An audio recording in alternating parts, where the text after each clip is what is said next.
a new radio.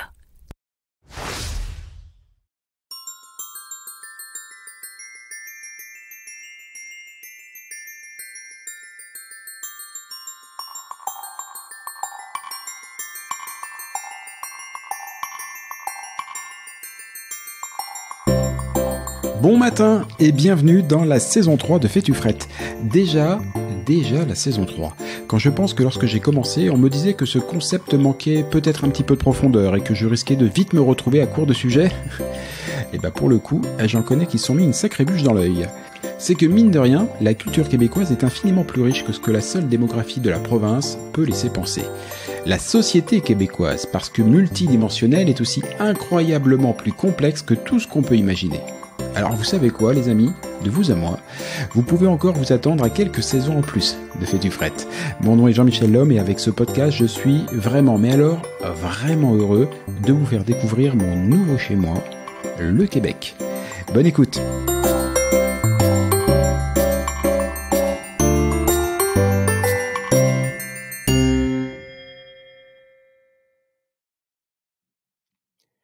Depuis 2 ans, avec Fais-tu frette, je vous parle de la société et de la culture québécoise. Et déjà, au fil des précédents épisodes, vous devez vous dire qu'il y a supercherie dans le descriptif. Car il n'y a pas une, mais bien des cultures québécoises. Tout d'abord, il y a celle qu'on pense connaître, la culture québécoise francophone. En fait, on n'en connaît surtout que l'écume, celle qui arrive jusqu'aux plages de l'autre côté de l'Atlantique. Mais bon, disons que on a des bases. En deux, il y a la culture dont on sait qu'elle existe, mais qu'on a quand même un petit peu de mal à appréhender, la culture québécoise anglophone. Non, parce qu'un Américain, on voit bien ce que c'est. Un Canadien, on a comme une vague idée, mais un Québécois anglophone, il y a quelque chose d'un tantinet conceptuel qui nous laisse pantois. Puis, il y a la culture qu'on ignore totalement, la culture québécoise autochtone. Avec le passage récent du pape au Canada, cette histoire passe désormais un petit peu moins sous les radars. Enfin, tout de même, c'est un océan d'inconnus qui se dévoile devant nous.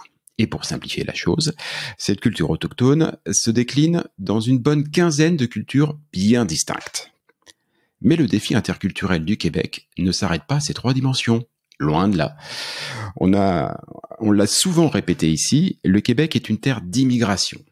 C'est son histoire. Et aujourd'hui, c'est un besoin vital pour son économie, tant la province est en pénurie de main-d'œuvre, et ce dans tous les secteurs. Alors, dans la rue, au boulot, à l'université ou à la salle de gym, ici, vous allez probablement côtoyer des Mexicains, des Brésiliens, des Algériens, des Marocains, des Sénégalais, des Français, des Danois. Toutes les nationalités du monde se retrouvent ici, au Québec. Et pour des raisons économiques assez évidentes, cette réalité est encore plus forte sur la région de Montréal. Personnellement, j'adore ça. Mais il faut avouer que pour faire fonctionner tout ce petit monde dans un cadre cohérent, efficace et riche en relations humaines, c'est aussi assez compliqué. Chaque interaction, c'est autant de nœuds potentiels. Cécile Lazartique-Chartier est de celles qui se plaît à défaire ces nœuds au quotidien. Spécialiste de l'interculturalité, elle intervient en entreprise, dans les institutions, dans les universités, dans les médias, et aujourd'hui, Blatipa, qu'elle est mon invitée. Salut Cécile. Bonjour aux auditeurs. Ravie d'être ici. Comment vas-tu ? Très très bien, magnifique. Superbe. Cécile, histoire de lever toute ambiguïté, tu es aujourd'hui franco-canadienne, mais ta voix ne trompe pas, c'est en France que tu as grandi. Depuis combien de temps vis-tu au Québec ? Alors, j'ai passé le cap fatidique du quart de siècle en octobre dernier. Et ça a été un mur que j'ai frappé. J'avais pas réalisé. En fait, on a immigré avec mon mari. C'était pour 1 an, 3 ans. Et puis, 25 ans après, on est toujours là. Avec grand bonheur. Pourquoi le Québec ? Qu'est-ce qui t'a amené d'abord, avant de parler d'interculturalité, à moins que ce soit déjà peut-être un des enjeux, mais qu'est-ce qui t'a amené ici au Québec ? En fait, moi j'ai vécu aux Pays-Bas, j'ai vécu en Italie, mon mari avait vécu à l'étranger également. Et puis pour nous, le voyage, pas les vacances, mais le voyage, la rencontre de l'autre, les autres cultures, c'est toujours un aspect qui a été important dans nos vies. Et puis à un moment donné, on habitait à Paris, on a eu notre premier enfant. J'avais envie de retrouver quelque chose un équilibre famille travail, et on est redescendu dans le sud de la France. Mon mari est de Nîmes et moi je suis plutôt de Montpellier. Et puis il y avait toujours pas de boulot. Et donc mon mari m'a dit, ben pourquoi pas partir à l'étranger avec un bébé sous le bras, c'est très très facile, plus que quand il y a une scolarité en jeu. Ça serait ponctuel et puis il faut qu'on parle la langue, donc ça pouvait être espagnol, anglais ou français, que ce soit sécuritaire. Puis on a commencé à regarder et mon mari un jour m'a dit, moi j'avais lancé un projet qui était une galerie d'art, un salon thé galerie d'art à Nîmes. J'avais commencé le projet. C'était un processus. Puis mon mari me dit, et si on partait au Québec? Alors moi, qui suis plutôt du sud, le Québec, j'ai dit oui, pourquoi pas. On a fait un voyage d'études en janvier parce qu'avec un bébé, je pouvais pas imaginer ce que c'était de vivre par moins 30. Moi, je suis restée 10 jours en janvier. Est-ce que ça a été un coup de foudre? Pas du tout, parce qu'il y avait une grande divergence entre la publicité ou la propagande, par exemple, de la délégation du Québec à Paris, qui nous vantait un Québec mythique, magnifique, l'Eldorado, et la réalité. Et puis, donc moi, je suis rentrée, j'étais un peu mitigée. Mon mari est resté un peu plus longtemps pour rencontrer des gens. Et puis, on s'est dit, bon, ben, c'est une belle aventure, on peut y aller, c'est pas pour toute la vie, on verra sur place. Et puis, on a fait 1 an, 3 ans, et voilà. Tu sais que tu es l'une des toutes premières personnes, et il commence à y avoir pas mal d'invités qui sont passés par ce micro, qui me dit ça n'a pas été un coup de foudre. Non, ouais. C'est très honnête. J'ai trouvé que c'était très nord-américain, mais pas dans le sens positif. Et puis le fait qu'on soit venu au pire de l'hiver par moins 30, j'ai une oreille qui a gelé, par exemple. Ah oui, sympa. La séduction de l'été avec les festivals, etc., elle jouait pas. Donc on était plus dans le vif du sujet. Et c'était le but de notre voyage. Et en fait, c'était mieux de pas être dans ce coup de foudre, parce qu'après un coup de foudre, la réalité nous rattrape. Alors que là, je suis allée en disant, ok, c'est une aventure, on va voir. Et donc, peut-être que mes attentes étaient moins hautes, que ma projection de ce que j'allais vivre était moins fantasmagorique. Et donc, quand c'était difficile, ben j'arrivais à gérer. Quand c'était fantastique, ben c'était génial. Donc voilà. En t'écoutant décrire ton parcours, je comprends que toutes ces questions d'interculturalité, étaient vraiment au cœur de ta vie et de ton quotidien, que ce soit par tes voyages, par tes expériences de vie à l'étranger, et même par la culture, puisque la culture artistique, j'entends, parce que tu pensais ouvrir une galerie d'art. Mais à quel moment est-ce qu'on se dit, ce sujet-là est tellement important que j'en fais un métier, que j'en fais, j'ai dit un métier, presque une mission? Oui. En fait, je pense que j'ai eu la chance d'avoir cette ouverture de par peut-être ma famille et mes intérêts personnels, cette ouverture et cette conscience que quand j'étais en présence de d'autres cultures, c'était très décoiffant, c'était souvent enthousiasmant et parfois difficile, mais que ça m'enrichissait, ça m'obligeait quelque part à aller au-delà de moi-même pour une version améliorée de moi-même. Donc ça, c'était, j'ai toujours eu cette, même enfant, ce wow pour les autres.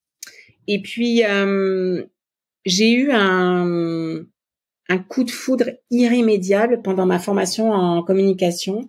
Il y a une prof, enfin une intervenante qui nous a passé un film sur les paradigmes psychologiques qui influençaient nos décisions, mais dans l'interculturel. C'est-à-dire là, je pense que c'était allemand et anglais par rapport à versus notre mode de pensée française. C'était un vieux film en psychologie, c'était tout moche.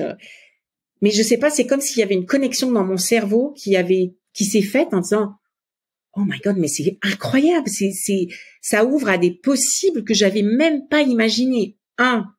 Clairement, il y a toute une partie inconsciente qui nous fait avancer et qui nous échappe complètement. 2, les gens qui sont d'origine géographique ou culturelle différente ont une façon de penser différente. Et ça a été je me souviens encore le choc C'est comme si dans mon cerveau, il y avait une connexion qui avait pas été faite jusqu'à présent et qui s'était faite. Et toutes mes expériences passées c'est comme si les pièces d'un puzzle rentraient et me donnaient une vision. Et j'ai fait, ah, waouh, mais c'est fou, je veux faire ça. Je sais pas comment on se forme, je sais pas comment. Et ça a été vraiment une révélation. Et le cours de ma vie a fait que j'ai été directrice des coms, etc.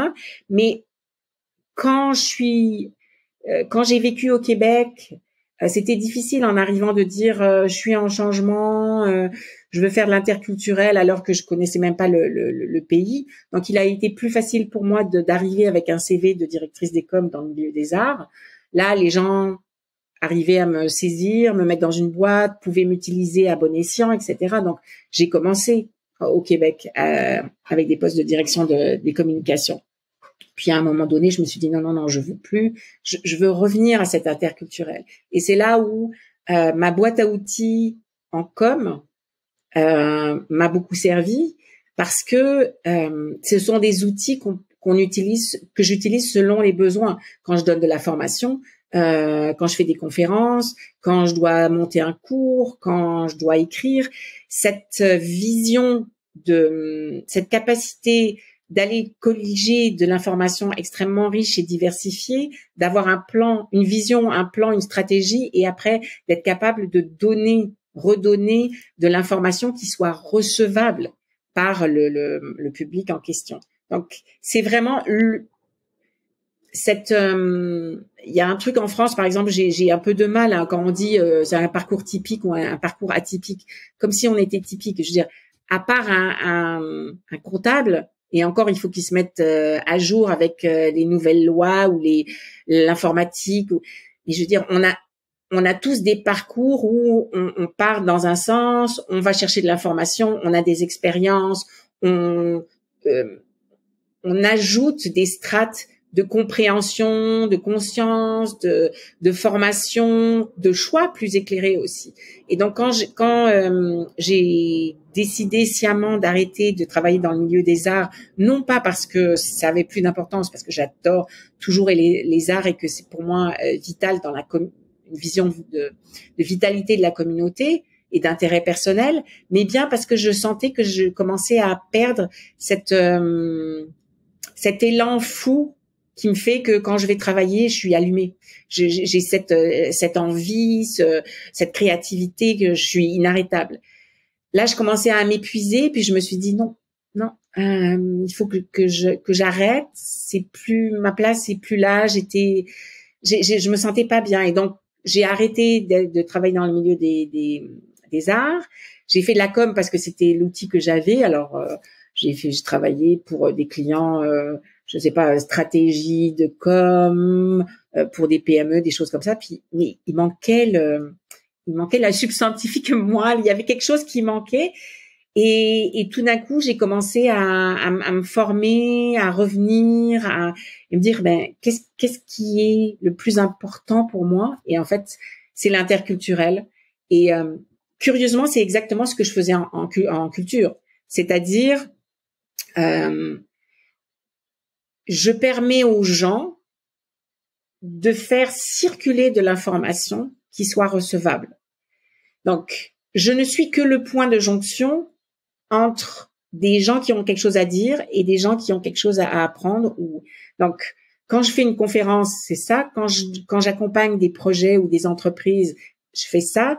Et de participer à quelque chose qui est beaucoup plus grand que moi, en permettant aux gens de développer leur expertise et leur mission de vie, c'est fantastique. C'est incroyable.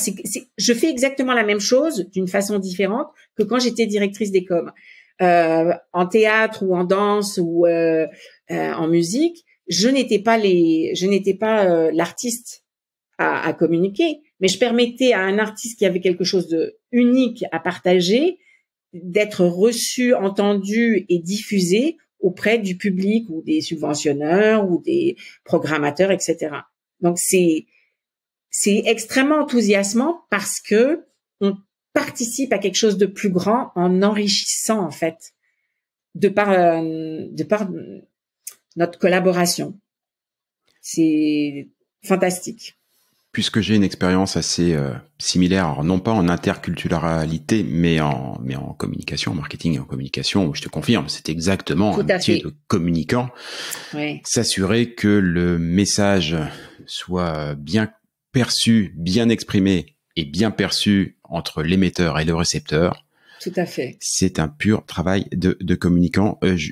Juste avant de venir un petit peu au cœur du sujet, est-ce que ce parcours que tu as décrit, qui t'a permis de passer de l'art en passant par la communication, j'allais dire stratégique, plus traditionnelle, pour t'affirmer et te former sur ce qui est aujourd'hui ton quotidien, l'interculturel, est-ce que tu penses que tu aurais pu le faire aussi naturellement, peut-être avec le même succès, ailleurs qu'au Québec, ou est-ce que la société québécoise, qu'on présente souvent comme ça, donc c'est pour ça que je te pose la question, est peut-être plus ouverte à ce genre d'évolution professionnelle?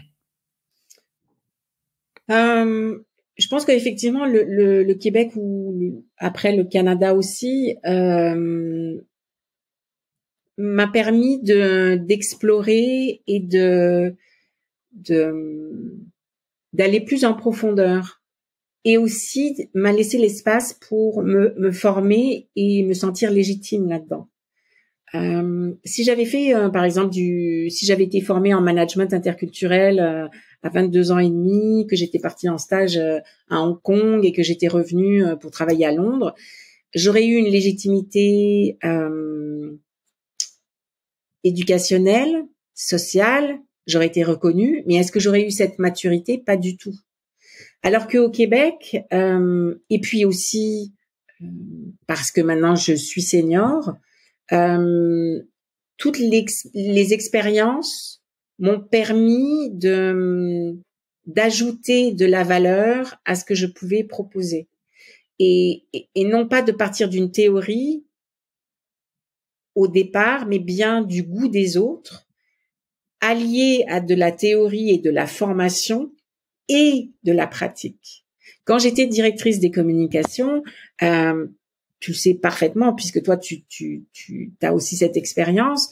On n'est pas les spécialistes de ce qu'on a à diffuser, mais on doit appréhender les enjeux de nos, par exemple, annonceurs ou de nos clients, afin de comprendre comment on peut les aligner pour que ça soit recevable.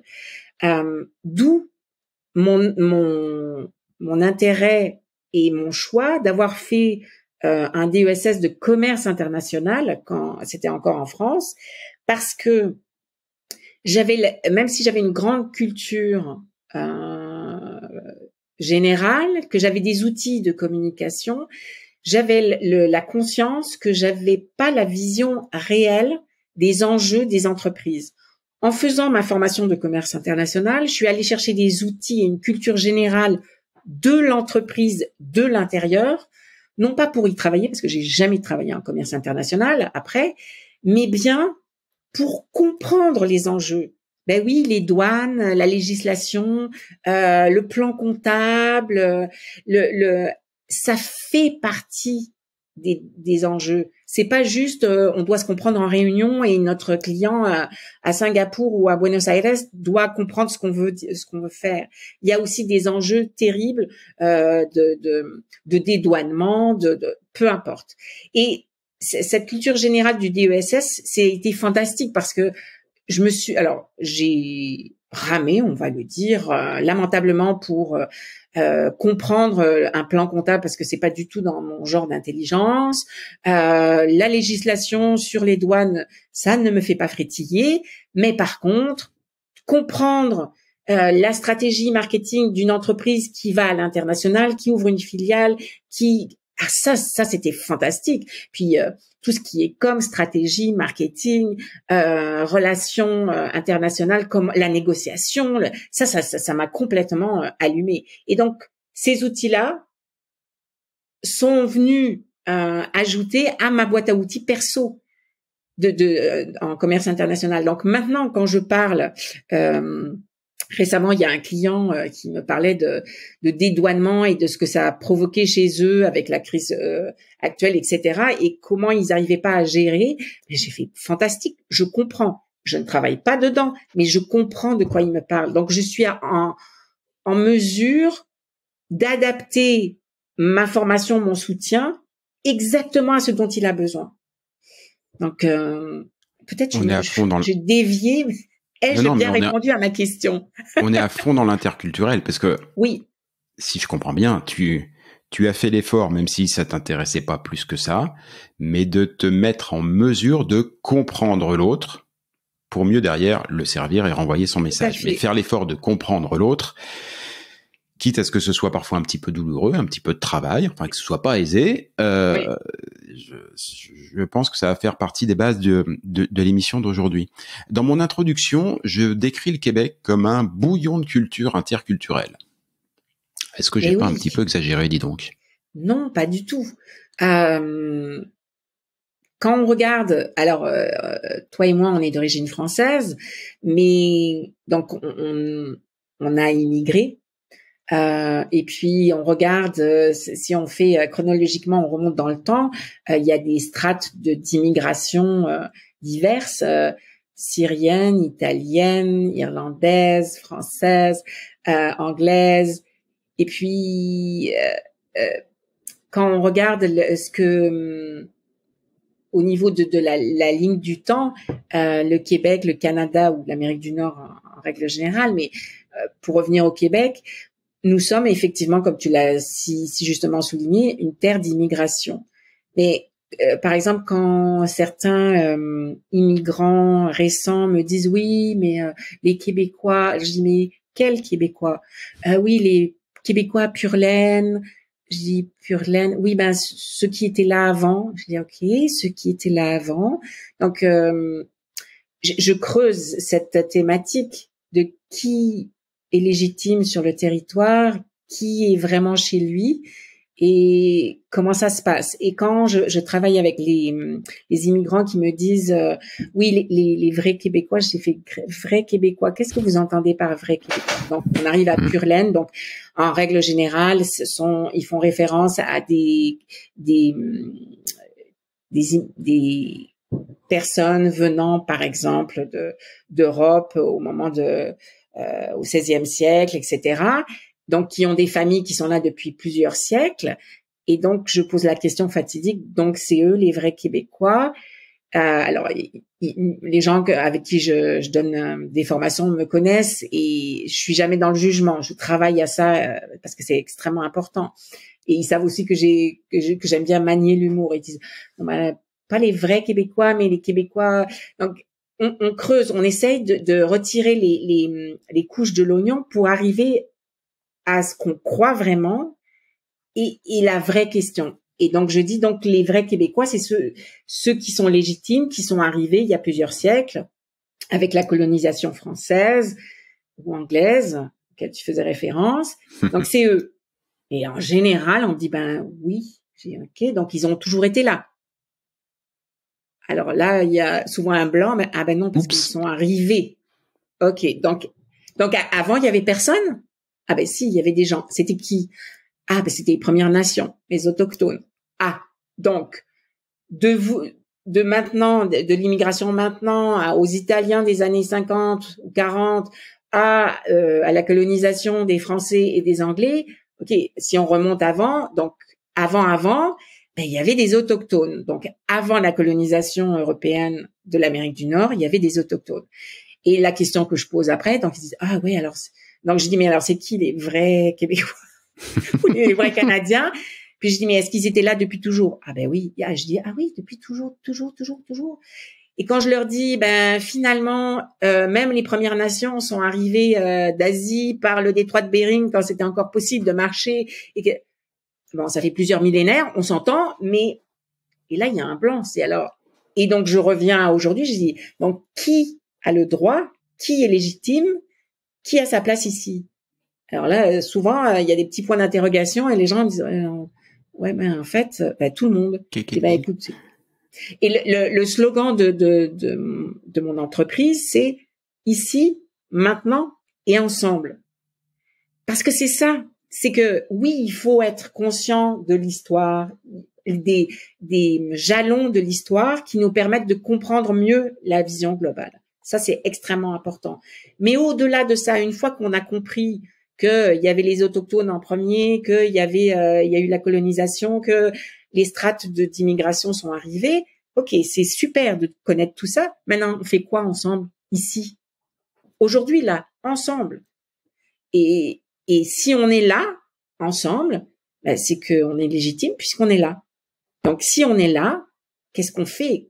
Quelle est la part de responsabilité de chacun pour collaborer à un meilleur vivre ensemble? Et bon, ça paraît un peu prêchi-prêcha à certains, mais maintenant j'assume totalement de comment dirais-je, de m'exprimer comme ça. C'est un mélange, c'est un équilibre savant et extrêmement exigeant entre pragmatisme et humanisme. Moi, en tant que Cécile, ce qui m'importe fondamentalement, c'est l'humain. Mais je sais aussi que l'entreprise, l'organisation, la communauté ne peut fonctionner que si on arrive à une pérennité. Donc, pour trouver une pérennité positive, il faut que l'entreprise marche, qu'on soit en mesure de livrer à temps les services ou les produits attendus, de façon avec une qualité attendue.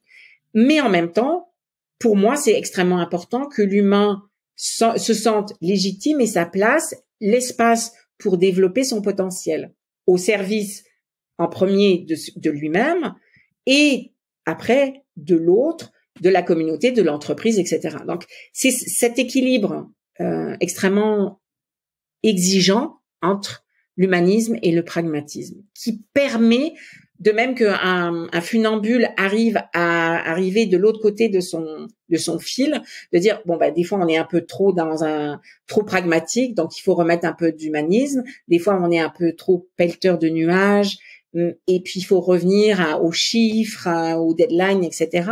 Mais de trouver cet équilibre qui permet justement que la vie soit plus pétillante en fait, plus vibrante. Toujours dans cette introduction, j'ai présenté un peu ce défi interculturel à deux niveaux. Alors évidemment, il y a le niveau auquel, moi qui me saute aux yeux tout de suite, qui va être le niveau qui concerne l'immigration, les Français, les Algériens, les Syriens, les Ukrainiens, et ainsi de suite, parce que j'en suis, et moi, contrairement à toi, c'est encore relativement récent, donc c'est mon quotidien.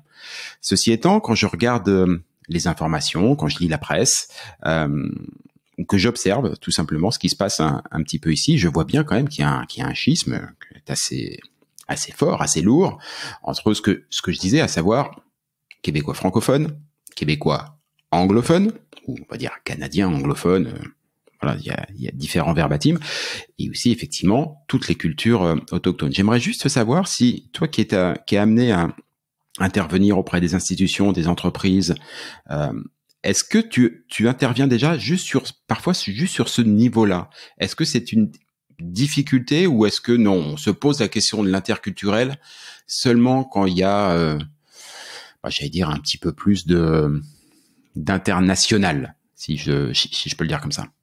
Alors, au Québec, au Canada, aux États-Unis, dans une différente approche, la diversity, on est vraiment dans la diversité globale, c'est-à-dire diversité ethnoculturelle, linguistique, d'âge. Ça c'est toutes les points que j'aborde en diversité. Donc l'âge, l'orientation sexuelle, neurodiversité, éducationnelle aussi.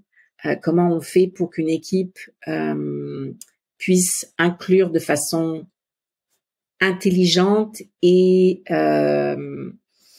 efficace, voire, soyons fous, efficiente, des gens avec des bagages culturels et éducationnels différents. Donc, la diversité, en fait, c'est pas juste vous venez d'où, vous mangez quoi, ou vous parlez quoi. C'est dans mes formations, dans la conférence, mes conférences sont plus thématiques. Donc, par exemple, en RH, comment on fait pour comment dirais-je, charmer les immigrants pour qu'ils rentrent dans les entreprises et y restent. Et les entreprises, comment faites-vous pour justement travailler sur cette rétention de personnel? Mais quand je fais de la formation interculturelle, je vais plus en profondeur. C'est-à-dire, au lieu d'être dans la finalité de l'équation de la diversité, par exemple en commerce international, faire l'étiquette. On va faire des affaires au Japon, il faut pas faire ci, il faut pas faire ça, il faut mettre les mains comme ça, il faut donner la carte comme ci, on doit dire monsieur, on doit baisser la tête. Ça, c'est l'étiquette, c'est la finalité en commerce international. Au Québec, on doit être inclusif. C'est le mot à la mode. On doit faire de l'EDI, équité, diversité, inclusion. Pour des raisons historiques, pour des raisons très réalistes. Nous sommes un pays d'immigration. Pour des raisons que tu as évoquées de pénurie de main-d'œuvre. Donc, on doit bien faire quelque chose pour faire venir des gens et qu'ils restent et qu'ils soient efficaces. Donc, toutes ces questions sont abordées là-dedans. Je viens de perdre le fil conducteur de ta question. Ma question initiale, mais t'as déjà pas mal dit. Ah oui, excuse-moi. C'était sur les questions anglophones, francophones, autochtones. Et autochtones. Je dirais que nous avons tous, dans notre culture ou personnellement, des tabous. Nous avons des zones d'ombre. Nous avons des biais cognitifs qui nous font esquiver, flouter, même parfois nier, parfois oublier des pans de notre histoire, de nos références. On fait référence aux anglos et aux franco comme deux solitudes. Il y a des choses qui changent, heureusement, positivement, mais c'est quand même une réalité. On est campé sur notre bon droit et notre bonne volonté. C'est comme si qu'il faut faire ça, c'est comme ça devrait, pourquoi pas. Donc là, on pourrait rentrer dans des références politiques auxquelles je ne ferai pas du tout référence. C'est quand même des solitudes qui se côtoient. Maintenant, toi, tu fais référence aux anglo, aux franco, aux Premières Nations. Moi, je dirais, il y a aussi les immigrations de différentes strates. Parce que, par exemple, les Italiens, la vague d'immigration italienne dans les années 40-50, ont eu la possibilité, donc ils parlaient italien à la maison, et de fréquenter l'école anglophone. Donc, souvent, les gens d'origine italienne au Québec parlent italien, anglais, et français aussi, mais différemment. Alors que, donc c'est vraiment le fait que, par exemple, nous ayons des circuits scolaires différents. La commission scolaire English Montreal, c'est pour les anglophones. La commission scolaire de Montréal est pour les francophones. Il y a aussi, d'où l'intérêt, je reviens à l'histoire et la nécessité d'avoir des jalons historiques pour comprendre, non pas juger, mais comprendre le pourquoi du comment. Pourquoi les francophones, le clergé catholique exigeait des femmes catholiques la revanche des berceaux, ce qu'on appelait la revanche des berceaux, c'est-à-dire chaque année le curé venait à la maison si la femme de la famille était pas enceinte chaque année. Donc ça fait des gens qui je dirais au-dessus de 60 ans ont 8, 9, 12, 14, 18 frères et sœurs, ou ont eu 14 frères et sœurs. Donc ça, c'était la revanche des berceaux des catholiques francophones par rapport historiquement à la puissance, à l'argent des anglophones. Donc c'est très important de comprendre comment se situe la vision globale de qui a vécu quoi et pourquoi il pense ça. Par exemple, un exemple fracassant que je partage comme non pas pour parler de moi, mais pour montrer à quel point on ne sait pas qu'on ne sait pas. Quand je suis arrivée, quand je suis arrivée au Québec, ma fille aînée était petite et je voulais la faire rentrer dans une école anglophone, publique anglophone. Pourquoi? Parce que si j'avais vécu en Espagne, je l'aurais mise dans une école espagnole. Si j'avais vécu en Allemagne, j'aurais fait le même. Au Portugal, de même. Ou au Brésil. J'avais envie que ma fille s'imprègne de la culture locale. Or, comme mon mari et moi, nous avons fait l'intégralité de notre scolarité en francophonie, nous n'avions pas le droit de mettre notre fille à l'école anglophone, publique anglophone. Et je me suis permis d'exprimer le fait que je trouvais que c'était une erreur et que je ne comprenais pas et que ça avait pas de sens pour moi auprès d'amis québécois qui l'ont pas très très bien pris. Et moi, j'étais sûre de mon bon droit en disant je vis à l'étranger, je veux que ma fille apprenne la langue locale, etc. Et on m'a expliqué que il y avait la loi 101 qui obligeait les francophones à mettre leurs enfants ou les immigrés à mettre leurs enfants à l'école francophone pour prendre soin de la langue française et de préserver cette culture, etc. Et bon, à l'époque, personne n'est parfait. Ben, j'étais un peu nouille. Je me suis permis de dire, ben ça c'est complètement idiot et moi j'aimerais mettre. Donc j'ai pas pu mettre mes enfants à l'école anglophone et grand bien m'a pris. Merci le Québec. Pourquoi? Parce que mes filles ont pu avoir un parcours scolaire fantastique dans des écoles publiques de très grande qualité. Elles ont été après au secondaire en international public et après elles étaient soit à Concordia soit à McGill, donc elles avaient des outils de qualité, mais elles ont eu ces deux choses, c'est-à-dire que elles ont pu avoir le français non pas comme la langue qu'on parle seulement à la maison, mais bien de leurs amis, de leur culture, de leurs références québécoises, et elles ont appris l'anglais très très bien. Elles ont fait une partie de leurs études supérieures en anglais. Il y a une de mes filles qui a vécu 6 mois en Australie.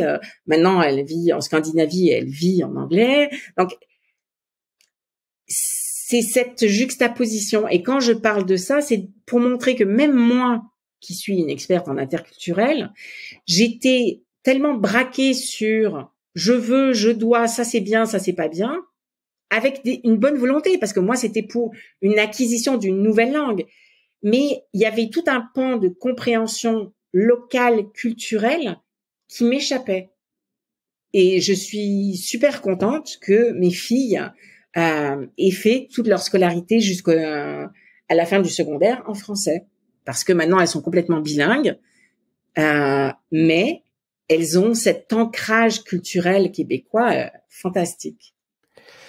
J'avais pas prévu cette question, mais puisque tu as abordé le sujet, je vais te la poser parce que moi, à titre perso, en tout cas, elle m'intéresse bigrement. C'était peut-être pas le cas à l'époque quand tu as dû placer tes enfants, mais moi, le sentiment que j'ai aujourd'hui au niveau du Canada, c'est que cette magnifique ambition du bilinguisme a été totalement abandonnée.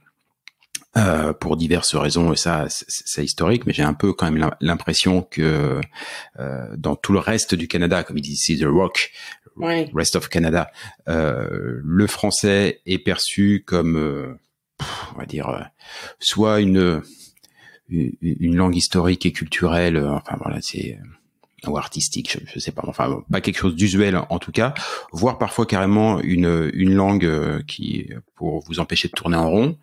Je pense notamment à tous les gens qui veulent bosser dans l'administration dans tout le reste du Canada, qui en imposent de devoir parler français alors qu'ils ont l'impression qu'ils ne croiseront jamais de leur vie quelqu'un qui parle français, donc ils le vivent très mal, voilà. Et on a à peu près le même pendant ici au Québec où, comme on veut vraiment conserver et défendre la langue française, 8 millions de francophones entourés par 360 millions d'anglophones, forcément on s'arc-boute un petit peu et quitte à être un petit peu, j'allais dire, dur vis-à-vis des anglophones. Ça crée là aussi un petit peu de solitude et j'ai l'impression qu'on a totalement perdu ce que moi je trouvais être une magnifique ambition, à savoir le bilinguisme, que partout, et non pas au Québec, mais partout au Canada, on parle les deux langues, il y a peut-être une en priorité, mais qu'on parle les deux. Et est-ce que cette perte d'ambition du bilinguisme est pas un énorme problème dans l'approche interculturelle du Canada? Alors, moi je suis plutôt quelqu'un qui voit le verre à moitié plein. Ah, donc, comme quoi, tu vois, moi je suis encore un peu français, toi t'es carrément déjà québécoise, il n'y a pas à dire. Il y a une vitalité des francophones hors Québec qui est fantastique. Par exemple, à Moncton, il y a des universités qui offrent des programmes en français. Il y a la Fédération des francophones de Colombie-Britannique qui est extrêmement dynamique. En Alberta, il y a des communautés où on propose des parcours scolaires en français. Alors, oui, clairement, ce sont de grands défis et la réalité de l'anglophonie en Amérique du Nord est une réalité. Et bon, là, ça fait un peu vieille grand-mère, mais c'est la mondialisation, la globalisation, l'impérialisme culturel américain, etc. Comme référence du rêve et du fantasme qu'on nous vend très très bien d'ailleurs et on achète très bien aussi. Mais je pense que de revenir à non pas l'individualité, mais de dire qu'est-ce que moi je peux faire pour changer dans ma communauté. J'ai récemment revu des Québécois bilingues parce que leurs parents étaient d'une part anglophones et l'autre francophones. Donc c'est des gens qui ont les deux langues. La personne à laquelle je faisais référence vit à Vancouver actuellement et il me disait que en fait eux se sont engagés dans la francophonie en Colombie-Britannique, justement parce que ils ont des enfants jeunes, ils veulent changer, ils veulent perpétuer cette connaissance culturelle, linguistique du français, et donc ils sont actifs. Et là, j'aborde un aspect qui est extrêmement important, c'est l'engagement par rapport à la communauté. C'est-à-dire, au lieu là, je vais parler d'extrême et de caricature, mais au lieu de râler pour tout, sur tout, comme on faisait en France, comme on fait en France parfois, sans amener de plus-value, c'est-à-dire, je suis conscient qu'il y a quelque chose qui va pas, je râle dessus, point. Ok. Donc, si on est conscient de quelque chose qui fonctionne pas et qu'on a toujours une latitude, aussi modeste soit-elle, de faire un changement, ben let's go. Si ça te convient pas, vas-y, fais quelque chose. Qu'est-ce que toi tu peux faire dans l'école de tes enfants, dans ton quartier, avec ton voisin, dans ton boulot, dans ton club de vélo, dans ta communauté, peu importe. Sans être des politiciens, sans être des gens, on a toujours cet espace de liberté où on peut faire un vrai changement. Et cet engagement, par exemple, au Québec, et je suis pas du tout dans l'Eldorado, je suis pas du tout complètement avec des œillères roses par rapport au Québec. C'est pas du tout l'Eldorado, mais il y a des aspects tellement positifs qu'il faut les appréhender, il faut les prendre, je veux dire les embrasser pour qu'ils nous servent à faire quelque chose de positif dans notre vie professionnelle, dans notre vie amicale et pour nos enfants et pour la communauté. Donc le bénévolat, par exemple, est un aspect. Bon, en France, on a plutôt l'idée du bénévolat comme des bonnes œuvres, soit religieuses, soit parce qu'on est riche et qu'on veut faire quelque chose pour les pauvres.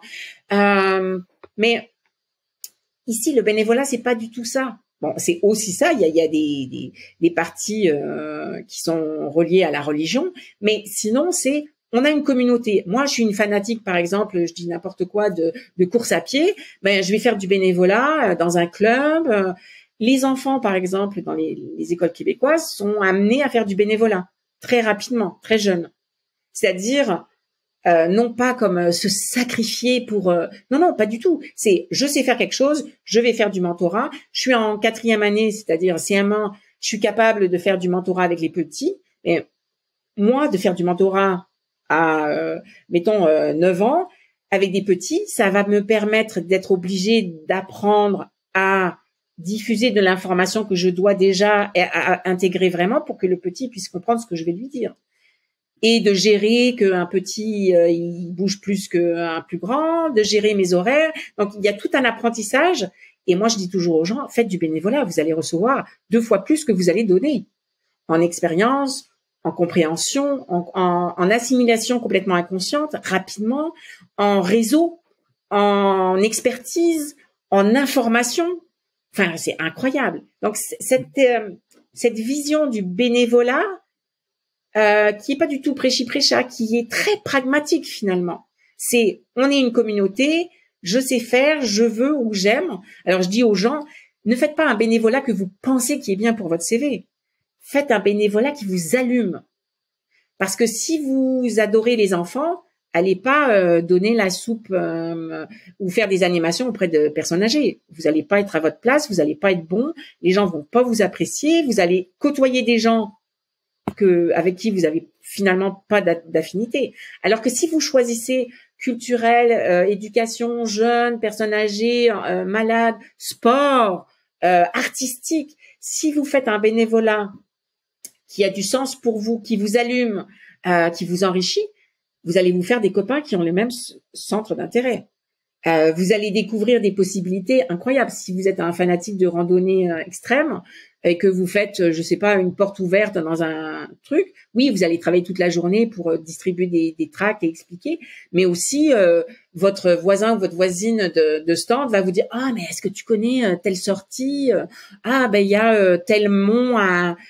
Et là tout d'un coup vous allez vous enrichir, vous allumer, développer votre réseau, comprendre mieux aussi, voir des gens interagir en milieu de la société sans qu'il y ait un impact direct sur votre activité professionnelle. C'est-à-dire que vous allez chercher non, vous allez même pas chercher, vous allez recevoir de l'information de première main, comment on gère un planning, le temps, l'amitié, comment on gère un conflit, comment ça se gère ici. C'est toutes les informations que vous allez prendre de façon inconsciente et qui vont vous permettre de vous intégrer mieux, plus profondément et plus harmonieusement. Donc, c'est cette vision, par exemple pour les langues, nous, on a décidé, on était locataire quand on est arrivé au Québec, bien sûr. Quand on a décidé de rester plus longtemps, on a décidé d'acheter une maison dans l'West Island. Et nos amis français ont dit, mais qu'est-ce que vous allez faire là-bas? Ben, qu'est-ce qu'on va faire? On va donner un milieu de vie à nos enfants où il y aura l'école en français, mais les voisins seront sûrement anglophones. Quand il y aura des parties ou des activités scolaires ou à la bibliothèque, ma bibliothèque de quartier est bilingue. Donc, il y a des heures du compte en français, il y a des heures du compte en anglais. Donc, qu'est-ce que j'ai fait comme maman? Ben, j'ai mis mes filles à l'heure du compte en anglais. Alors, et au début, elles comprenaient absolument rien, mais il y avait des enfants, c'était le fun et tout. Puis après, elles se sont fait des amis. Puis après, et voilà. Comment appréhender de façon créative ce métissage culturel anglo-franco, mais aussi d'autres origines culturelles. Et par exemple, mes filles étaient dans un collège public international et je pense que c'était en 3e année secondaire ou 2e année. Ouais, elles avaient une activité. Elles devaient aller dans un lieu de culte différent de soit leur culture, soit de leur pratique. Et donc, il y a une de mes filles qui a été invitée dans un temple sikh. Et donc, elle est revenue complètement. Donc, elle allait avec des jeunes qui avaient cette pratique-là. Elle est revenue complètement. Waouh, c'est trop comme si, c'est beau, c'est nanana. Et donc, cette intégration des différences est absolument fantastique. Est-ce que c'est idyllique? Pas du tout. Est-ce qu'il n'y a pas des grands défis? Bien sûr que si. Est-ce qu'il n'y a pas de racisme? Partout où il y a des humains, il y a du racisme parce que l'autre qui est différent nous dérange. Le travail de l'interculturel, c'est aussi d'être capable d'accepter ça, ce biais cognitif de dire l'autre qui est différent me dérange. Alors, comment je gère cet inconfort, parfois cette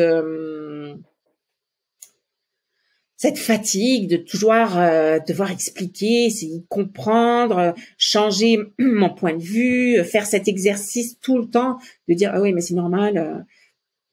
Par exemple, quand je vais en France, quel bonheur d'avoir les mêmes références culturelles, de pas être obligé d'expliquer, de savoir que si quelqu'un fait tel mouvement, ben ça veut dire ça, d'être capable de décoder rapidement, inconsciemment le non-verbal, de lire un journal c'est reposant.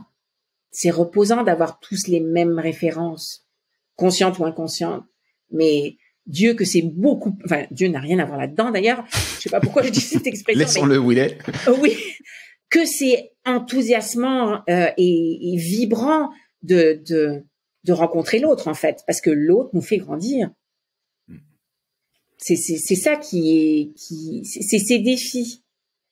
Alors par rapport à l'interculturel, c'est important aussi d'être capable de vivre dans le ET, c'est-à-dire pas d'essayer de devenir un Québécois ou un Canadien ou peu importe où on va vivre ailleurs, mais bien d'accepter que nous sommes nos origines, nos références, notre culture, notre éducation, et en même temps de vivre sur un autre territoire avec d'autres références. Par exemple, j'ai une amie qui est nutritionniste internationale, une Québécoise, et elle, j'utilise toujours cet exemple parce que j'aime beaucoup, elle donne dans ses formations culinaires internationales, elle donne l'image du pâté chinois, donc qui est une recette québécoise très importante, une référence avec la pomme de terre, gros, la viande. Un chip parmentier avec une couche de maïs en plus. Voilà, tout à fait. Mais elle le propose avec des patates douces. Donc, c'est une façon d'inclure les gens qui sont d'ailleurs, la patate douce dans les Caraïbes ou en Afrique, et quand même de trouver un vivre ensemble avec une référence commune. Donc c'est ça c'est pas le multiculturel où il y a la juxtaposition étanche entre les cultures, mais bien la rencontre interculturelle. Les passerelles. Oui, tout à fait. Et d'accepter que moi, je viens du Liban et la feuille de vigne, c'est fourré au riz, c'est hyper important pour moi. Mais en même temps, je vais à la cabane à sucre et je mange les haricots blancs avec le sirop d'érable. Et à Noël, ben, on est capable de faire des mélanges parce que j'honore là d'où je viens et en même temps là où je suis. C'est comme si on acceptait de dire c'est pas où. La vie n'est pas manichéenne, tout n'est pas blanc, tout n'est pas noir. Il y a une zone grise où des fois c'est plus clair, des fois plus foncé, des fois je me sens plus française, des fois je supporte pas certains aspects français et je choisis de vivifier des aspects québécois, mais d'être conscient.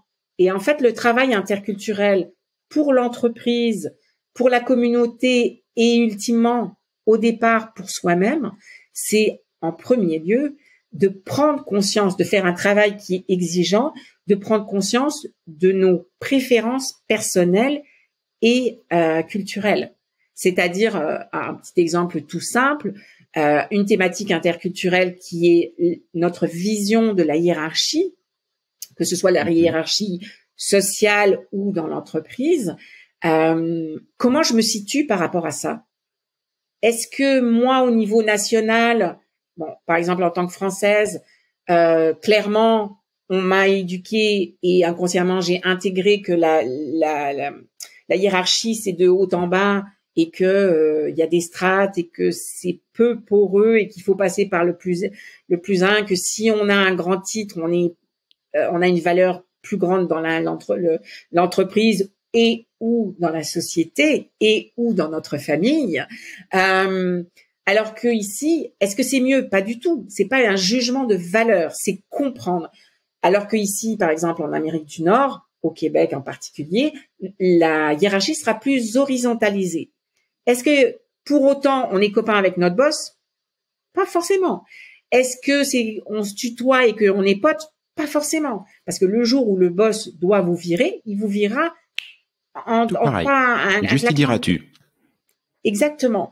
Et il vous dira en plus, c'est pas personnel. C'est-à-dire, on t'a embauché pour une mission, pour des raisons X ou Y, tu ne corresponds pas à ce dont on a besoin, donc on te vire. Mais c'est pas personnel.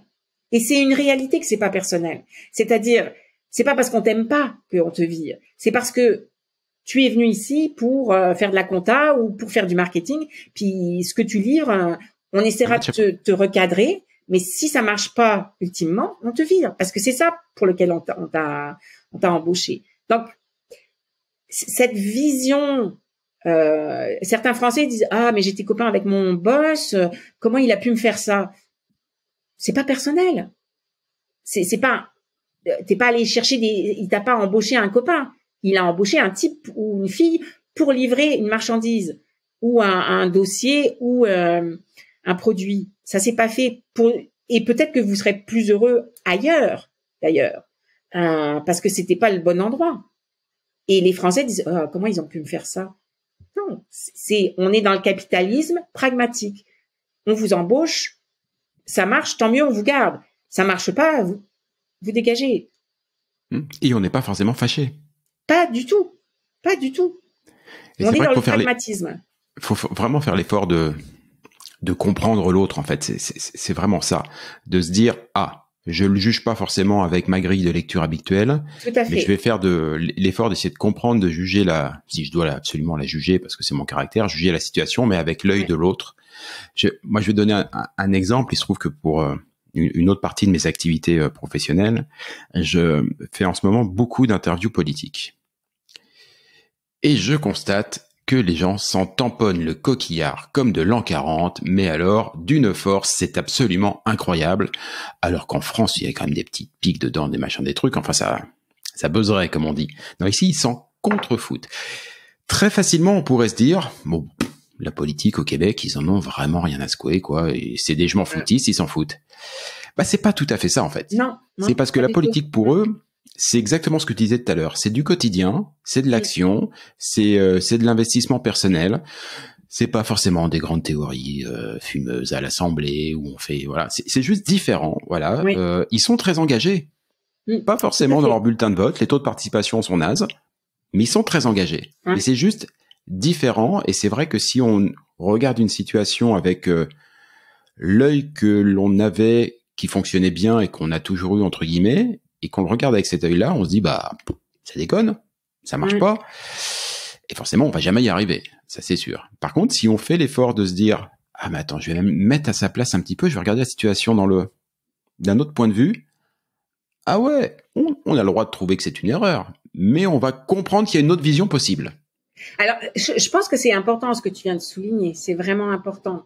C'est comme le « et », c'est-à-dire que il faut qu'on développe cette intelligence culturelle de se décentrer et de regarder les choses. Et une fois qu'on a fait cet exercice-là et qu'on tend vers le non-jugement, mais bien la compréhension, on est humain et c'est important aussi d'être capable d'accepter qu'on a une opinion et que on trouve ceci bleu, vert ou jaune. C'est parfait. Mais c'est cet exercice d'une façon concomitante de comprendre sans juger et d'avoir notre opinion personnelle, de venir de France et de changer, par exemple, nos expressions idiomatiques pour être mieux compris au Québec. On en revient à la communication, à ce qu'on disait au début. S'assurer d'être bien compris par les gens à qui on veut transmettre un message. C'est quand même la base. Et par exemple, en marketing et en communication, quand j'interviens en interculturel, les Français qui arrivent, par exemple, pour les agences de pub ou des trucs comme ça, je leur dis, OK, direct to the point. Tu retires toute la théorie, les beaux mots, les belles phrases. Tu fais des phrases courtes, sujet, verbe. Tu peux mettre un complément de temps en temps, mais pas trop. Tu mets pas trois lignes de phrases avec des propositions qui mettent en perspective. Non, ça marche pas. Alors, est-ce que moi, je préfère la phrase qui fait 4 lignes? Ça se peut. Et c'est OK de préférer ça. Mais si tu travailles en marketing ou si, par exemple, tu fais de la formation, il faut que ce soit ultra organisé, ultra clair. avec des points, une conclusion, une vision, une stratégie très, très, très, très dépouillée. Alors les gens disent oui, mais il faut quand même, oui, tu mets en perspective, tu fais une introduction, mais rapide là, on rentre direct to the point. J'aime cette expression parce que c'est direct, ça veut dire tout de suite, tout droit, directement to the point. C'est cet anglicisme qui est franco-anglo, nord-américaine. C'est en fait le Québec. Et les gens qui ont des bagages d'éducation en France incroyables. J'ai accompagné un jeune homme qui suivait sa compagne qui faisait un post-doctorat et il avait un CV de fou, vraiment très très impressionnant. Et il est venu vers moi parce qu'il n'arrivait pas à trouver de travail. Et donc déjà je lui ai dit, c'était avant la Covid, et déjà je lui ai dit question, est-ce que vous avez un rendez-vous professionnel après moi? On s'était rencontrés en vrai, et il m'a dit non. Je dis alors pourquoi vous avez un costume très bien taillé au demeurant, mais pourquoi vous êtes habillé comme ça? Il dit ben parce que je vous rencontrais.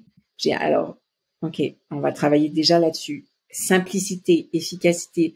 Vous n'avez pas besoin de m'épater avec votre costume Hugo Boss à 3000 €. Je m'en fiche complètement. Moi, je viens vous aider. Donc, venez en jean, venez comme vous êtes naturel. Si vous avez un rendez-vous, je comprends. Mais là, il a eu du mal à me tutoyer, etc. Puis on a travaillé et j'ai dit, on vous a répété et que vous étiez sûrement l'élite de la nation. Vous avez un CV de fou. Vous avez un QI bien supérieur à la moyenne. Mais moi, je serais DRH, je vous embaucherai pas. Il me dit, mais pourquoi? J'ai dit, ben, parce que vous êtes un peu coincé. Vous êtes très sur vos théories. Il était absolument charmant et vraiment très très sympa.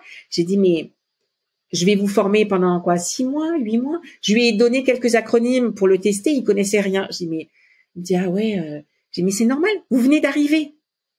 Alors relax. C'est normal d'être en processus. Vous n'êtes pas parfait. Oh c'est horrible. Vous êtes en terrain inconnu. Oui. Les mines, on s'en fout ici. C'est qu'est-ce que vous êtes capable d'amener à l'équipe demain.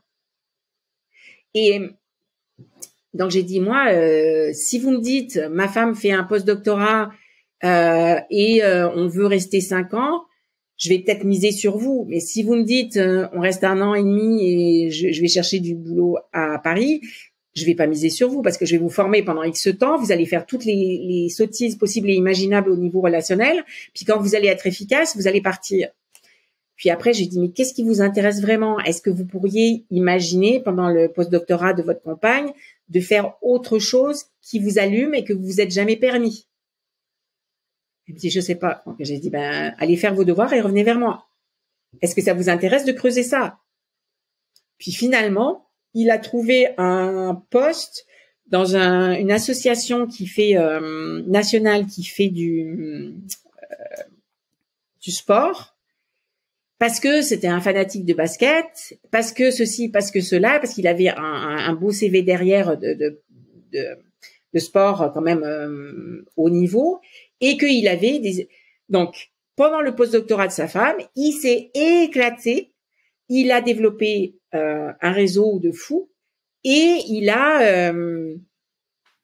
s'est offert une opportunité qu'il n'aurait jamais fait en France.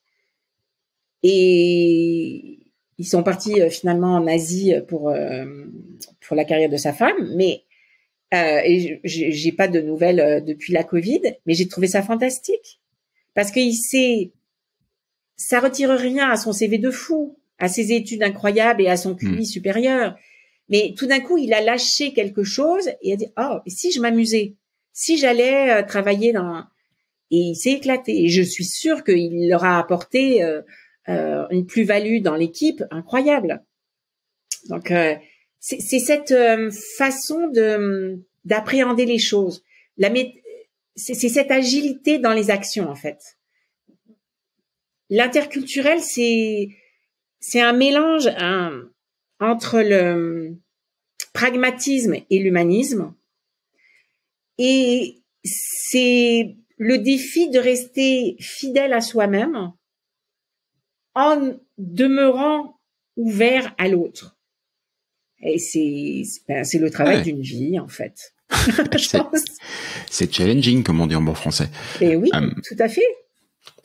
Quels seraient tes conseils pour quelqu'un qui s'apprête à venir au Québec ou qui envisage de venir au Québec, qui a écouté cette émission, cette excellente émission, qu'il a réécoutée en boucle, voilà, histoire de faire tourner les compteurs et qu'il a partagé à tout le monde, bien évidemment, et qui se dit, ok, moi je vais écouter Cécile et je vais faire l'effort.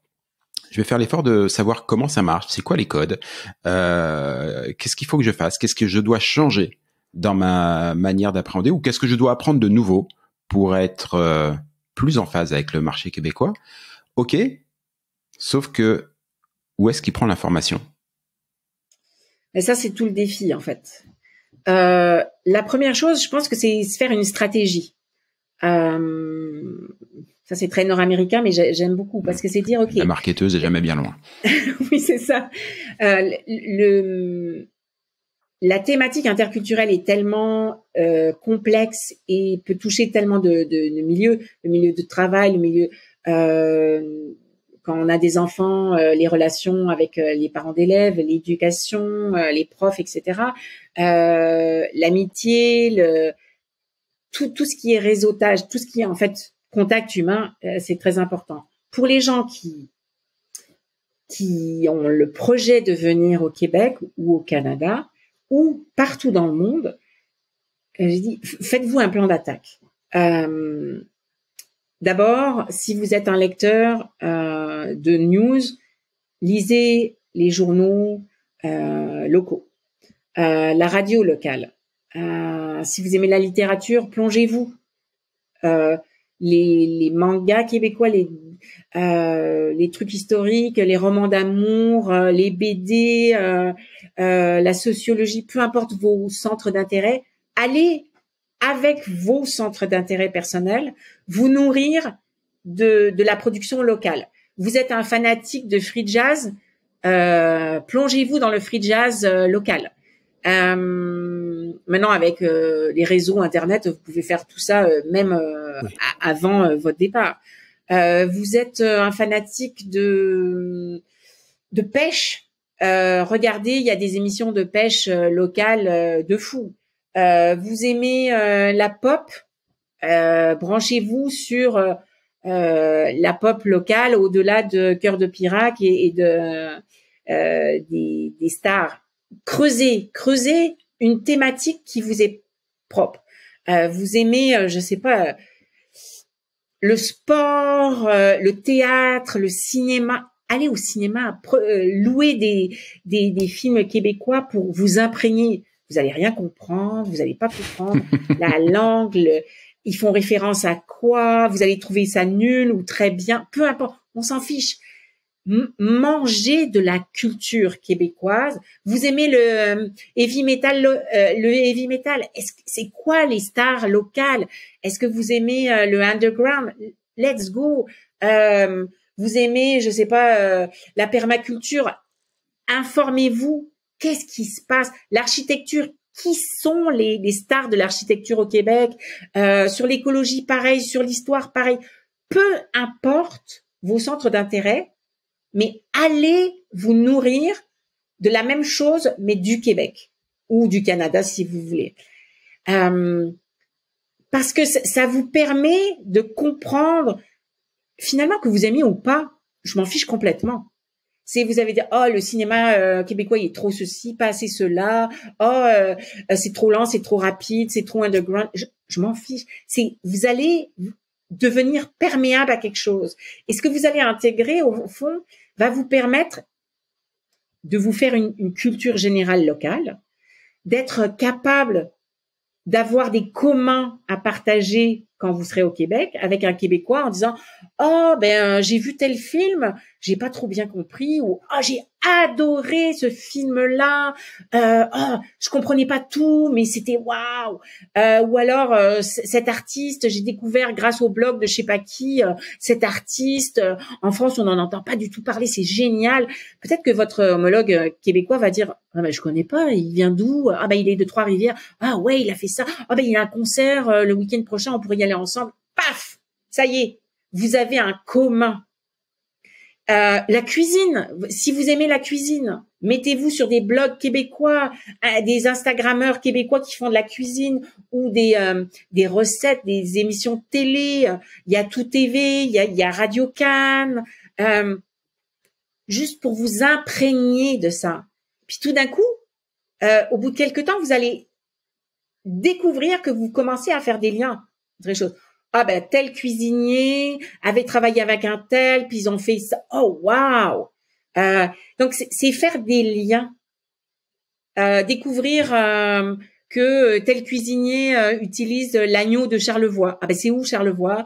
Ah ben ils ont un truc dans la viande bio, machin. Oh waouh. Donc la prochaine fois, si vous êtes au Québec et que vous dites est-ce que vous avez l'agneau de Charlevoix et les gens vont dire wow, ils viennent d'arriver, ils sont déjà, ils parlent déjà de trucs importants pour nous. Donc c'est une façon de connecter avec les gens et d'avoir des référents communs, et puis de mieux comprendre. Le festival FTA, c'est quoi FTA? Festival Théâtre des Amériques. Ah ouais, ça fait quoi? Ils ont des programmations un peu étranges. Waouh, mais c'est quoi? Comment? La danse. Il y a des danseurs québécois de fous. Si vous aimez la télé, il y a des panoplies d'émissions qui sont accessibles, des romans. Quel que soit votre intérêt, vous allez trouver des pendants au Québec. Donc ça c'est la première chose.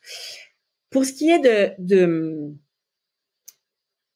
l'aspect professionnel, bon là j'ai l'air de ploguer ma profession, mais c'est important.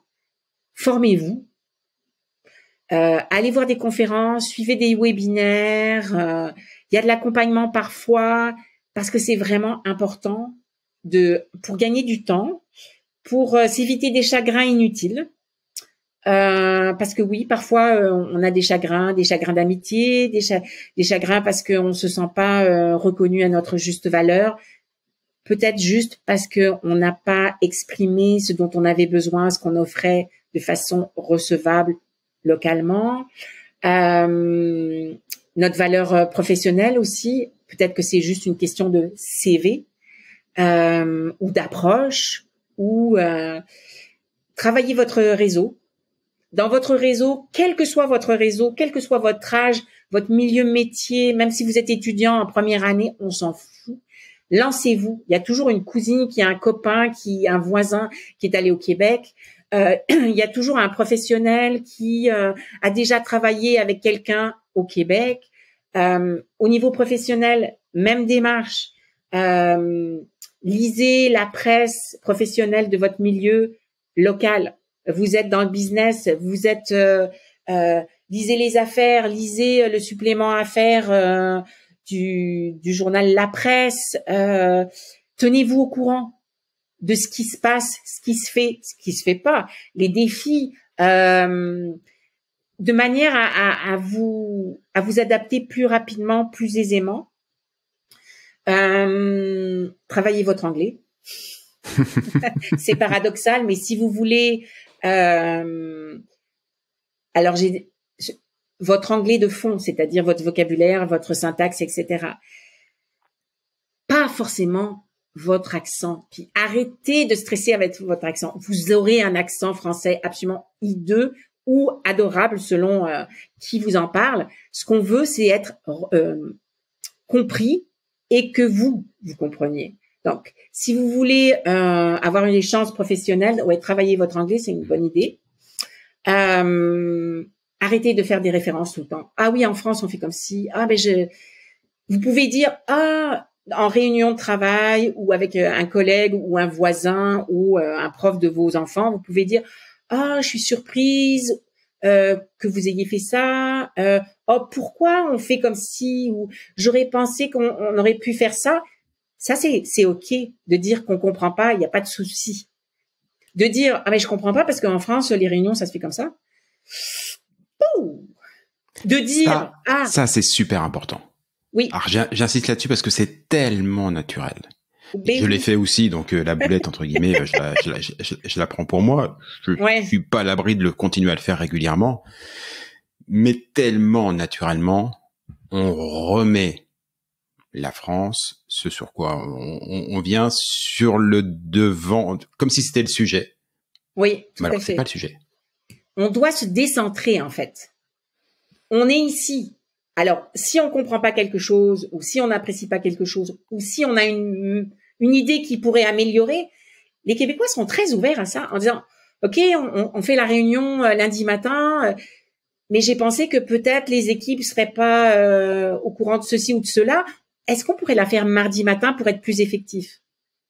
Là, on vous dit oui, on vous dit non, on vous dit bon bah on a déjà essayé, ça marche pas, ou non, c'est pas une bonne idée, ou on fait toujours quoi. On fait OK. Mais si vous dites ah oui, moi dans mon ancien en France, on fait les réunions pas le lundi matin parce qu'on est la tête dans le sac, plutôt le mardi, pouf, c'est la même chose qu'on dit. Mais en fait, se décentrer tout le temps, avoir cet automatisme de décentrer et d'amener des solutions, être en mode solution. Vous allez voir sur les descriptifs de poste, c'est orienté détail et solution. Il y a plein de choses qui marchent pas au Québec. On râle aussi, ça c'est une réalité, différemment, mais on râle aussi. L'important, c'est pas de pas râler, c'est de dire, ok, ça marche pas. J'ai pensé à telle solution et d'arriver avec une solution ou une idée de solution qui est quand même réfléchie et de dire, ok, ça marche pas de, je sais pas, faire, de livrer ce qu'on attend au client jeudi matin, parce que mercredi on a tel truc et tel truc. Mais si on s'organise pour que tous les secteurs soient à temps lundi, on pourrait gagner du temps pour être capable de. Là, ça a du sens. Vous dites quelque chose que vous pensez qui fonctionne pas, vous amenez une solution. Ça veut pas dire qu'elle va être choisie, mais vous avez pensé plus loin que votre nez et vous avez montré que vous envisagez aussi les conséquences pour les autres. Donc là, c'est comme, ok, la fille ou le gars réfléchit, a un sens critique, a une vision, amène une solution et montre que cette personne a pris en compte la réalité des autres. Alors, comme je le dis, peut-être que votre solution ne sera pas du tout choisie, mais on s'en fout. Ça a du sens, c'est constructif. Alors, la posture est différente. Exactement. Soyez humble. Vous avez un CV de fou, vous avez eu un poste de fou, vous avez eu un salaire de fou. Très bien, tant mieux pour vous. Aujourd'hui, la situation est différente. Donc, arrivez à dire, OK, j'ai peut-être quelque chose à offrir, mais je comprends que vous m'attendiez pas. Donc, l'humilité.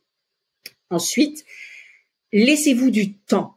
Soyez bienveillant. Alors, bienveillant pour les autres, en disant, il s'exprime pas, il est comme ci, il ne comprend pas, hein, ou mon collègue, et pour vous-même. L'intégration, l'interculturel est un processus. On n'est pas en comptabilité où ça doit tomber au cent près ou à la décimale près. C'est un processus, c'est un soft skill. On est en processus. Il faut faire une stratégie pour aller se former et chercher des outils, mais on est en train de construire une boîte à outils et vous prendrez des outils qui sont au début très rudimentaires, mais au fur et à mesure, vous allez développer une expertise qui va vous permettre de vous adapter plus vite, plus rapidement, plus profondément et avec plus de fluidité, et aussi, ça vous demandera moins d'efforts. Mais au début, c'est exigeant. L'interculturel est exigeant. Donc, les conseils, c'est l'humilité, la bienveillance pour les autres et pour soi, la curiosité, insatiable. Ils mangent quoi? Ils boivent quoi? C'est quoi les fêtes? C'est quoi les jalons culturels, historiques? C'est quoi les susceptibilité? Lancez-vous. Dimanche dernier, j'ai amené des Français dans un powwow, pardon. C'est quoi un powwow? Qui n'est pas qu'un groupe musical français. Non, pas du tout. C'est une fête traditionnelle communautaire autochtone. Les Premières Nations et les Inuits sont extrêmement inclusifs. Ils sont très heureux que vous ayez fait 2 heures de route pour aller dans leur communauté et ils sont heureux que vous soyez là à partager, à découvrir. Même si vous connaissez pas, vous comprenez pas, commencez par quelque chose. Incluez la découverte du Québec dans toutes ces strates. Si vous allez en week-end et que vous allez, par exemple, voir les baleines à Tadoussac, est-ce que vous pouvez faire un crochet pour aller sur une réserve ou un musée autochtone? Est-ce que vous pouvez, en allant au musée des Beaux-Arts, aller voir l'exposition fantastique au demeurant de Nicolas Party au musée des Beaux-Arts et aller dans les collections permanentes où il y a de l'art inuit et des Premières Nations? Est-ce que vous pouvez aller dans le quartier manger syrien ou acheter syrien ou aller au marché Jean Talon et aller dans la petite Italie ou aller manger de la poutine? Tu parlais de posture, c'est extrêmement intéressant parce que c'est vraiment ça. C'est faire l'effort de développer un muscle qui est notre intelligence culturelle, et peu importe d'où on part, l'important, c'est de construire là-dessus. Je connais rien à l'immigration québécoise. Je ne parle pas anglais. OK, c'est ce que tu es aujourd'hui. Alors, il n'y a pas de souci. Du moment où tu construis là-dessus. Je vais prendre un cours à McGill, un cours du soir. Je vais passer un week-end faire du tourisme autochtone. Il y a plein de sites tourisme autochtone qui proposent des trucs de fou. Il y a un festival caribéen à Montréal. J'y vais. Ah ben je savais pas qu'il y avait une communauté si grande. Ah ben peu importe, il y a des festivals partout. Maintenant c'est fini, mais Nuit d'Afrique, c'est fou, c'est des festivals de musique, on fait la fête, une qualité de programmation hors norme. Allez-y, à l'ONF, l'Office national du film canadien, l'Office du film national québécois. Francophone. Là, je sais. Il y a des programmations gratuites où il y a peu importe, allez vous nourrir de ce qui vous allume. Et puis, découvrez. Vous aimez le street art? Faites des visites dans Montréal pour découvrir qu'il y a des artistes de dingue à Montréal. Vous aimez la musique classique? Ben, allez, prenez... quand vous arrivez au Québec, découvrez les quatuors, l'OSM, qui sont les stars des milieux que vous aimez. Peu importe votre style, vos goûts, vos centres d'intérêt, mais allez les nourrir. En fait, allez vous nourrir de la richesse du Québec dans toute sa multiplicité. Multiplicité? Ouais. Donc ça c'est vraiment important. Puis si par exemple vous allez passer un week-end sur la rive sud, ben profitez-en pour découvrir un musée.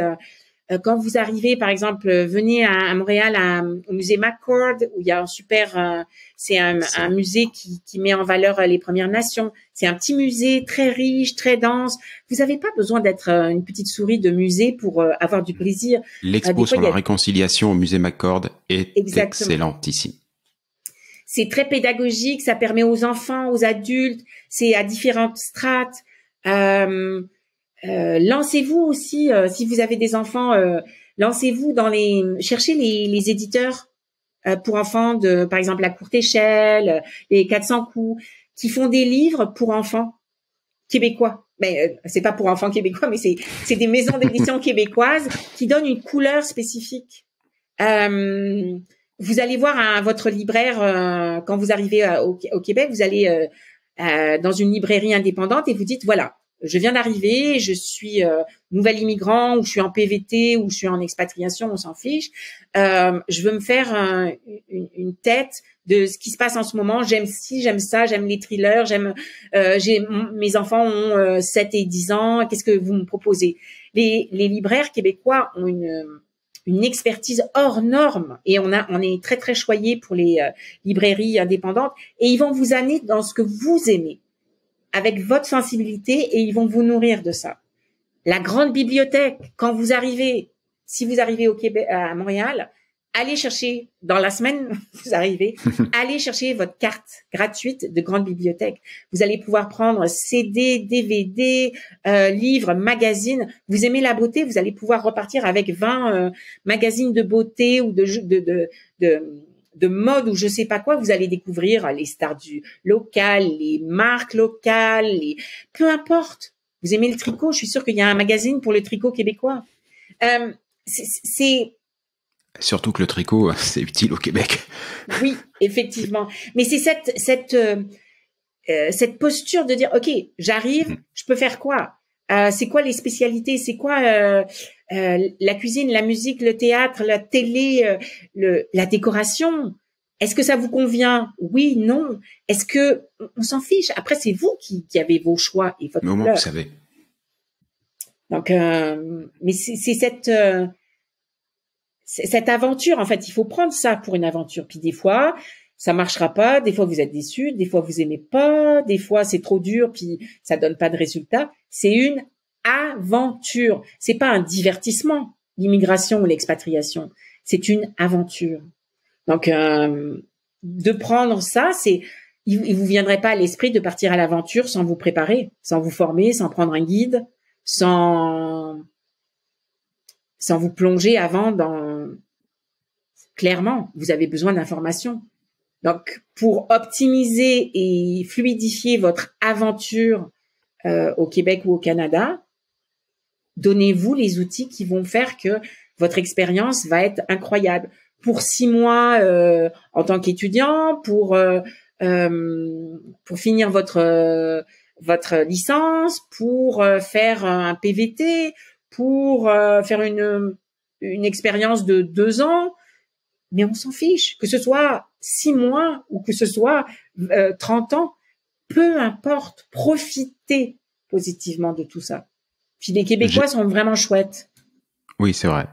J'aime beaucoup la Légarie sur l'aventure, parce que c'est exactement ça. C'est à la fois des trésors de préparation, et en même temps, quand on part à l'aventure, on sait aussi que la seule chose qui est certaine, c'est qu'il va y avoir des aléas.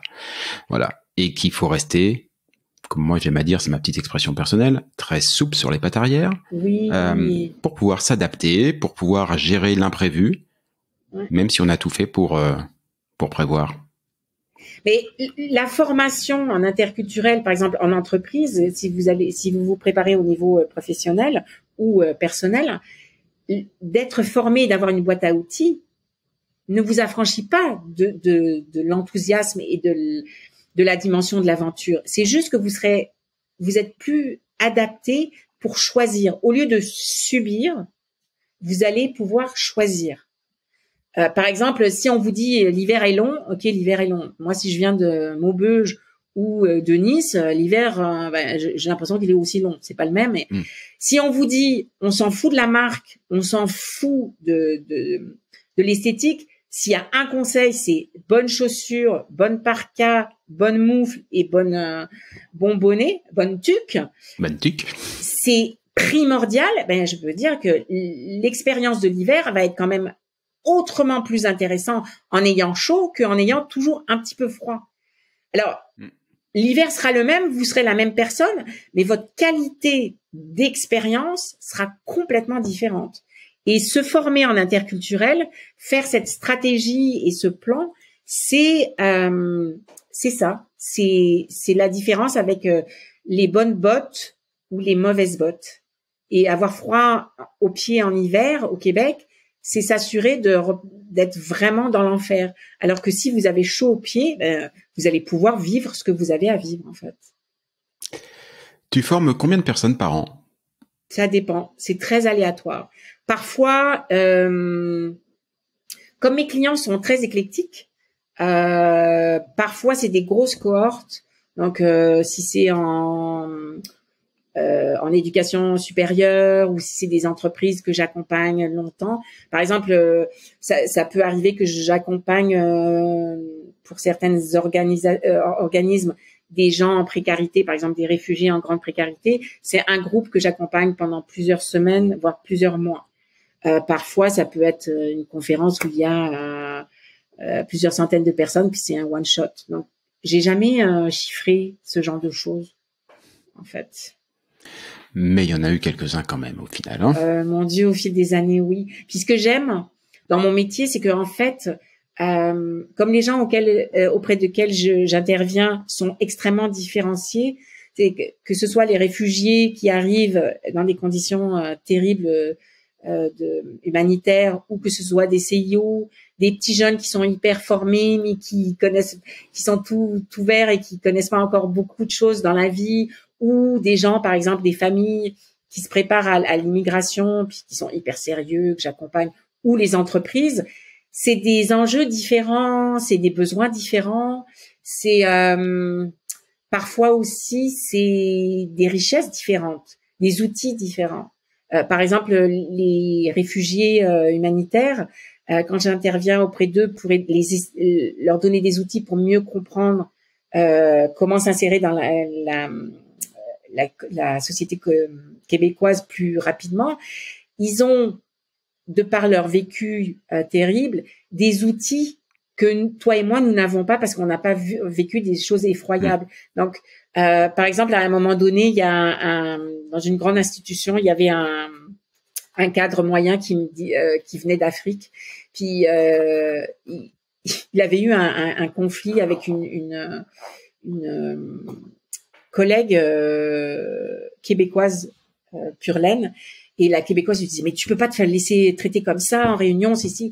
Puis lui, il disait, écoute, après ce que j'ai vécu, la réunion, c'était du coton. Il dit, je choisis mes batailles. Mais elle était, il faut, on doit, nanana, ça se peut pas, nanana, équité, nanana. Puis lui disait, relax, j'ai un super boulot, j'aime ça, avec une bonne équipe. Oui, il y a des choses qui marchent moins bien, mais waouh, et donc, cette capacité de se décentrer et aussi d'accepter que l'autre, il est différent. Donc moi, quand j'accompagne les gens, que ce soit des jeunes ou des gens avec énormément de responsabilités, ou que je sois à HEC, je suis intervenue en MBA relations internationales, et c'était génial parce que c'était des gens qui venaient d'un peu partout déjà, qui avaient déjà une grande expérience de travail. Donc, quand je leur parlais, ça résonnait tout de suite. Ils disaient oui, ils ont été extrêmement dynamiques, et tout ce que je leur ai donné, ça faisait référence à du vécu. Alors que à la fin du printemps, je suis intervenue toujours à HEC, mais dans une maîtrise, donc l'équivalent du master, dans une maîtrise qui était en RSE, responsabilité sociale des entreprises, et eux, ils étaient en formation, donc ils avaient peu d'expérience. Donc ce que je disais, c'était encore de l'ordre de la théorie. Donc eux, je leur ai donné beaucoup d'exemples pour qu'ils arrivent à intégrer ce à quoi je faisais référence. Mais des fois, ça peut être des petits jeunes qui arrivent en PVT puis qui ont besoin d'un peu de mentorat, un coaching d'une fois, ou donner des conférences. J'adore ça aussi parce que c'est grand public. Donc, on trace un portrait plus global de stratégie possible, ou en accompagnement des entreprises. Là, c'est vraiment comment intégrer l'EDI, équité, diversité, inclusion, dans la stratégie RH, dans une vision globale, comment retenir les gens, être capable de faire de la rétention de personnel, qui se sentent bien et entendus, écoutés et pris en compte. Donc, ouais, c'est un métier. Et puis, des fois, il y a des formations très, comment dirais-je, classiques en management interculturel. Vous allez travailler, vous ouvrez une filiale en France. Qu'est-ce qu'il faut pas faire, qu'est-ce qu'il faut faire, la manière de négocier, l'approche empirique ou théorique, le marketing. Les sujets sont vastes, dis donc. Oui, les sujets sont vastes. Ouais, tout à fait. Cécile, on arrive à la fin de cette émission. J'imagine que ceux qui ont écouté ont encore des milliards de questions à te poser. Oui, alors avec ton autorisation, ce que je vais faire, c'est que je vais mettre en commentaire de ce podcast tes coordonnées, celles de ton site internet, pour qu'on puisse te contacter, pour qu'ils puissent te poser ces questions directement. Sinon, on va être obligé de faire un balado d'à peu près 72 heures, et ça serait un record mondial, ça serait super. On va persuader d'être très frais à la fin. Donc voilà, toutes les coordonnées sont en commentaire sur le site internet. Je te remercie 1000 fois. C'était d'une richesse d'une richesse folle et super intéressant. Merci beaucoup. Merci à toi pour ton intérêt et puis pour le partage, parce que j'essaye toujours de donner les clés aux gens que j'aurais aimé avoir quand je suis arrivée au Québec pour me faire gagner du temps. Donc, et je vous assure, pour moi qui en suis à un peu plus de 2 ans maintenant, ça m'aurait été bigrement utile d'écouter cette émission il y a 2 ans ou 2 ans et demi. Profitez-en les amis et partagez autour de vous. Cécile, à très bientôt. Merci beaucoup. Au revoir. Et voilà, Fais-tu frette, c'est fini pour aujourd'hui. Si vous êtes arrivé jusque-là, bravo, vous avez vraiment toute mon admiration. Mais bon, c'est probablement parce que cela vous a plu au moins un petit peu. Ou que vous êtes alors complètement maso. Par défaut, j'opte quand même pour la première hypothèse. On va dire que c'est mon côté optimiste. Alors s'il vous plaît, rendez-moi service. Partagez ce podcast, parlez-en à vos amis, abonnez-vous et surtout, donnez-lui une note. Alors juste pour info, même si ce programme reste évidemment très perfectible, inutile de mettre un 3 ou un 4 sur 5. Au royaume d'Apple et consorts, il n'y a que le 5 sur 5 qui compte. Ah oui, c'est le jeu ma pauvre Lucette. Alors je compte sur vous. Pour le reste, vous trouverez tous les liens, les références vers les livres, les spectacles, les programmes et que sais-je dont on a pu parler au cours de cette émission et même ceux dont on n'a pas parlé mais qui me semblent intéressants. Tout ça, vous le trouverez dans le descriptif, dans les commentaires de ce podcast ou bien alors sur notre site internet faitufrette.com. Sur ce même site, vous avez d'ores et déjà la possibilité de vous inscrire à l'indispensable newsletter hebdomadaire que nous vous préparons et qui sera lancé très prochainement. Et j'y annoncerai les prochaines émissions et partagerai avec vous des articles, des infos, des bons plans qui pourraient bien nourrir votre curiosité à propos du Québec. Enfin justement, puisque vous êtes curieux, je suis sûr que vous avez des questions, des suggestions, que vous aimeriez qu'on traite tel ou tel sujet. Eh ben, je ne demande qu'à vous lire. Envoyez-moi un courriel. Oui, j'ai bien dit courriel. Envoyez-moi un courriel à l'adresse suivante. Fais-tu frette, en un seul mot, tout attaché, sans espace, sans tiret ou quoi que ce soit. Donc, fais-tu frette à commercial. Ah oui, j'ai oublié aussi. Ici, on ne dit pas at ou arrobase, on dit à commercial. Gmail.com. J'avoue que c'était pas très clair tout ça. On récapépète depuis le début, vous allez voir, c'est très simple. Fais-tu frette, F-A-I-S-T-U-F-R-E-2-T-E, à commercial, gmail.com. Pas compliqué. Vous vous souvenez qu'au tout début de cette émission, je vous ai dit qu'au Québec, on ne disait pas bonjour, mais bon matin. Et pour cause, car ici, pour se dire au revoir, on se souhaite de passer un bon jour. Alors bonjour à tous et à tantôt.